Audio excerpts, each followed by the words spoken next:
भैया सीते, सीते, भैया भैया सीते, भैया सीते, सीते। भैया। प्रभु, राम तो जानते हैं जिस सीता का हरण हुआ है वो मायावी है। साक्षात सीता मैया तो अग्निदेव के पास सुरक्षित हैं। फिर क्यों राम इस प्रकार विलाप कर रहे हैं? क्यों श्री राम पत्नी वियोग में ठोकरें खाते हुए वन वन भटक रहे हैं? देवर्षि, ये सब आपके कारण हो रहा है। मेरे कारण प्रभु? मेरे कारण? नारायण नारायण।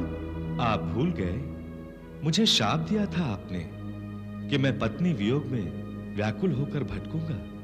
प्रभु, मैं क्षमा चाहता हूं।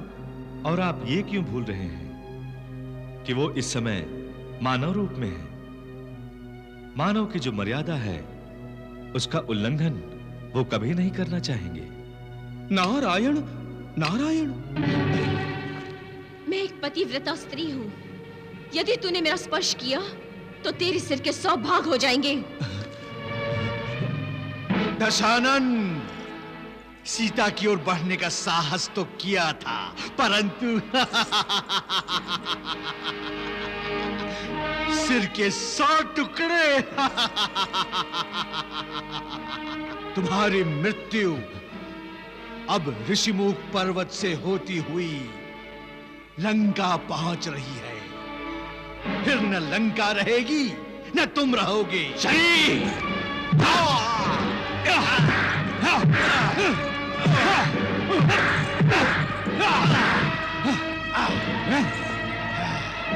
मूर्ख। महाराज, महाराज, महाराज, नीचे सरोवर के किनारे 2 मानव युवक धनुष बाण लिए इसी ओर आ रहे हैं।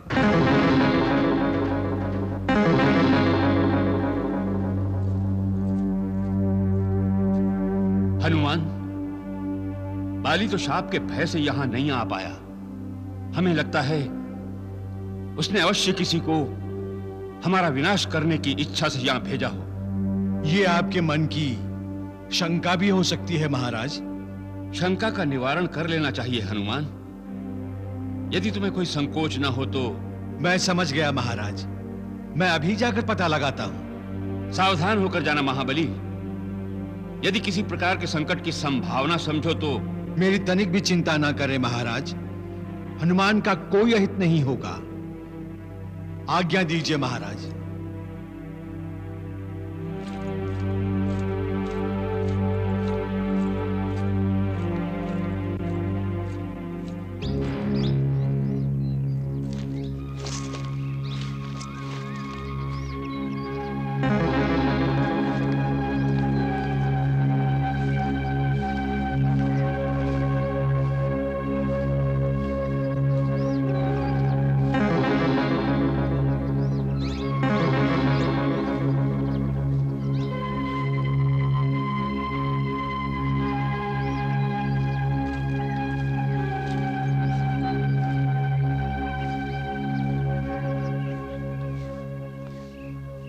युवक पति को इस निर्जन एकांत में आप क्या कर रहे हैं? तपस्वियों के समान वेश और उस पर अस्त्र धारण किए हुए आप कौन हैं? ब्राह्मण देवता, हम दोनों भाई हैं। अपने पिता की आज्ञा का पालन करने के लिए वन में आए हैं। इस समय किसी दुष्ट राक्षस ने मेरी पत्नी का अपहरण कर लिया है। उसे ढूंढते हुए हम यहां आए हैं। आपका तेजस्वी रूप यह बतला रहा है आप अवश्य किसी गंधर्व अथवा राजकुल के कुमार हैं। खुलकर अपना परिचय दीजिए।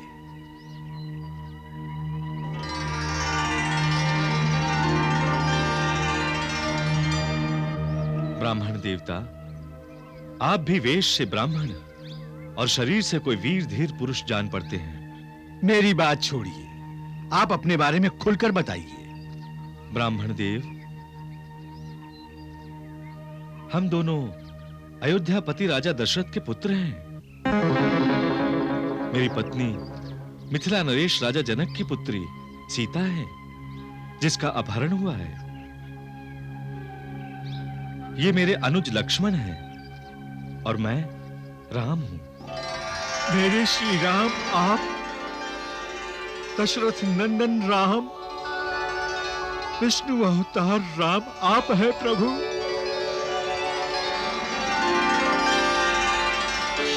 और शेष अवतार लक्ष्मण आप। इतने वर्ष बिता दिए आपने मुझे दर्शन देने में प्रभु। मैं तो वानर हूं, अपनी मूर्खता के कारण मैं आपको पहचान नहीं सका, परंतु आप मुझे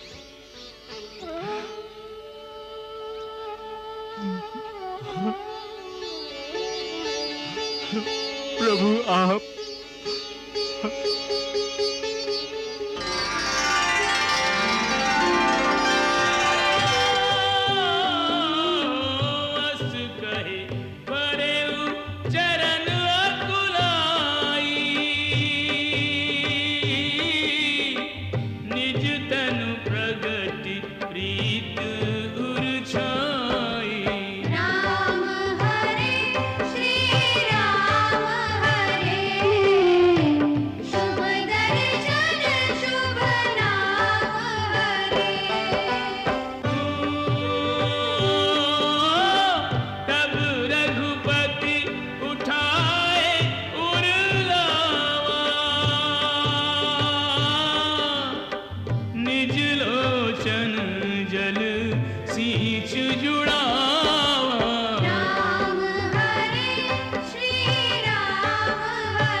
आइए प्रभु आइए। बहु छल बल सुग्रीव कर यहारा भयमानी।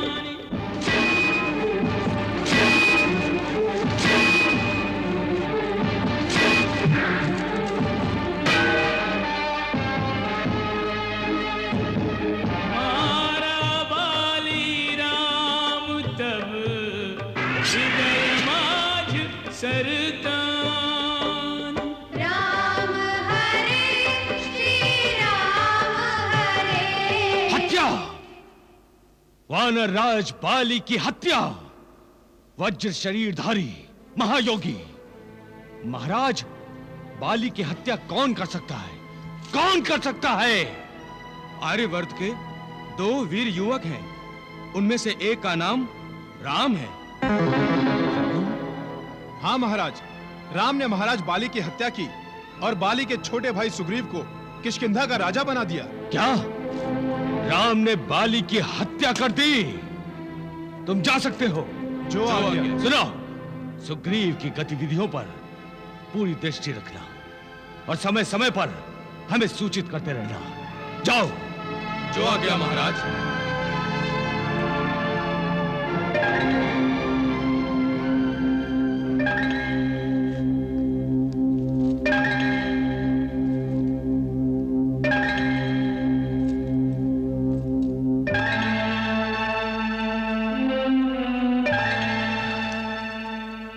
मामा प्रहस्त, मैं एकांत चाहता हूं।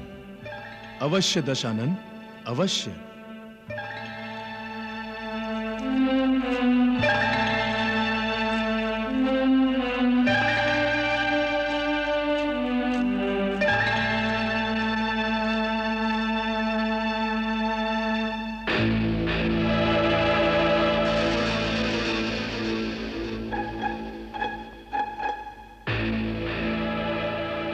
कहीं ये राम वही तो नहीं है जिसकी पत्नी का मैंने हरण कर लिया है?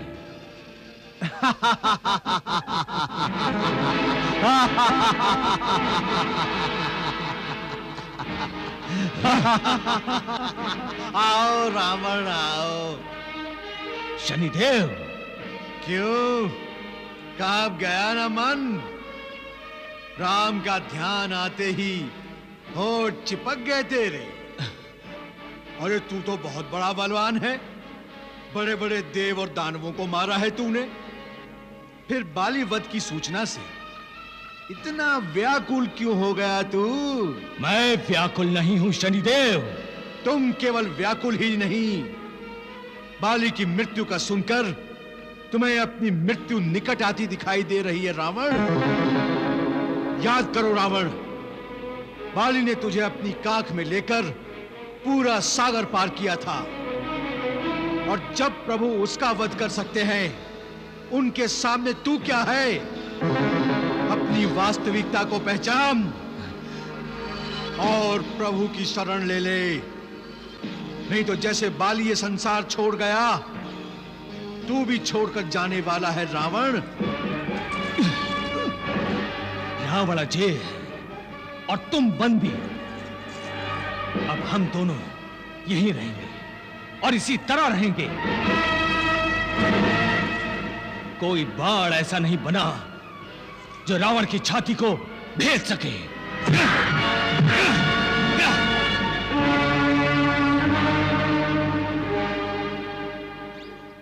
उठिए, उठिए देवर्षि।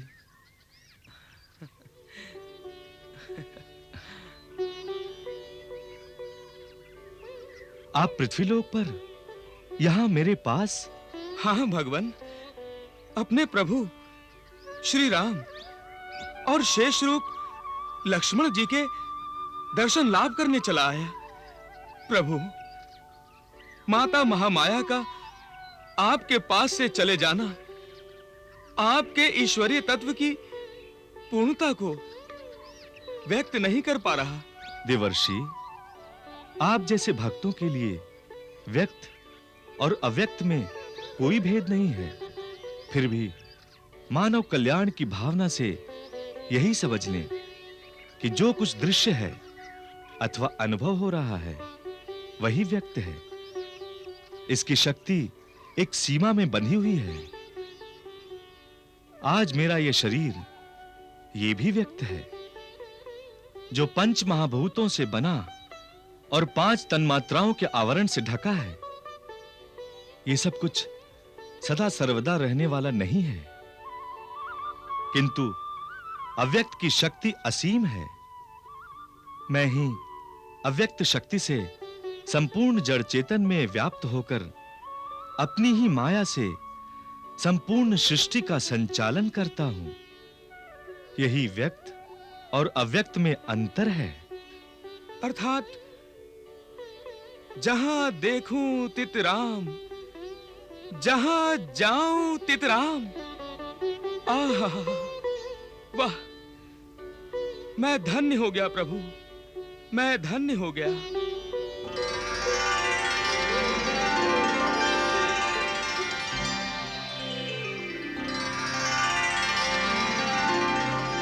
बोलो भक्त, तुमने हमारा स्मरण क्यों किया?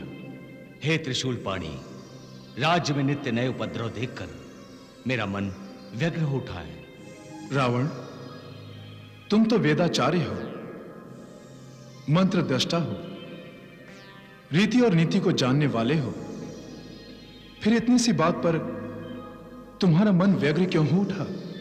हे भगवान, किंतु ये व्यग्रता कहीं ना कहीं मुझे हतोत्साहित कर रही है। हे दशानन, आत्मा एक आणुविक शक्ति है जो इतनी बलवान होती है कि वो संपूर्ण ब्रह्मांड की गति को रोक सकती है,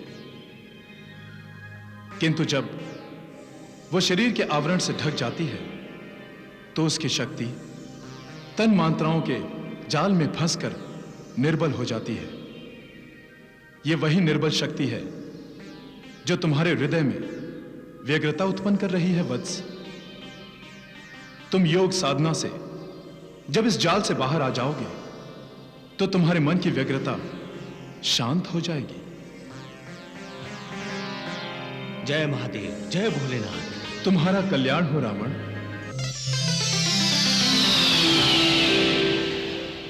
माता के आभूषणों के गिरते समय जो विमान दिखाई पड़ा था, वो दक्षिण दिशा की ओर जा रहा था, किंतु आगे चलकर वो दक्षिण दिशा से पूर्व अथवा पश्चिम की ओर भी जा सकता है।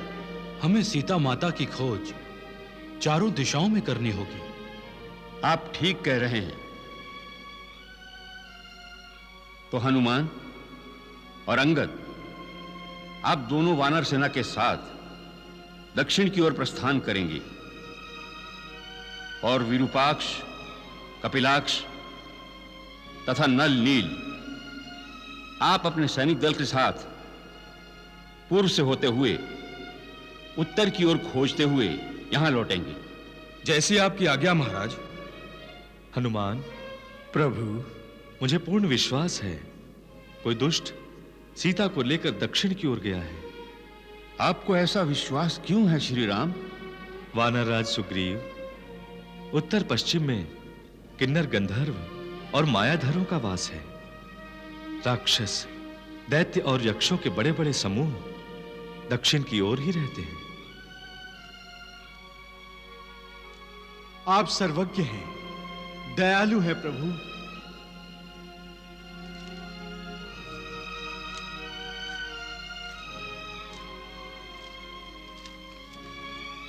आपका ये दास आपके चरण पकड़कर यह प्रतिज्ञा लेता है प्रभु कि जब तक मैं सीता मैया को खोज कर न लाऊं, लौट कर नहीं आऊंगा मैं प्रभु।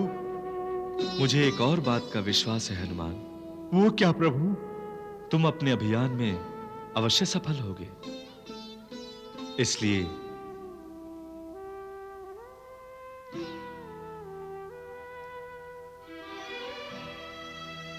जैसे ही तुम्हें माता सीता के दर्शन हो,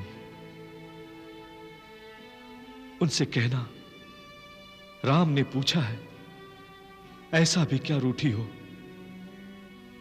पत्तों तक को अपने जाने का मार्ग नहीं बताया, कहां कहां नहीं ढूंढा तुम्हें, किस किस से नहीं पूछा, तुम्हारे बिना राम निर्जीव हो गए हैं। आंखें रात दिन चारों दिशाओं में तुम्हें ढूंढती रहती है। तुम जहां भी हो, राम तुम्हें लेने अवश्य आएंगे, अवश्य आएंगे।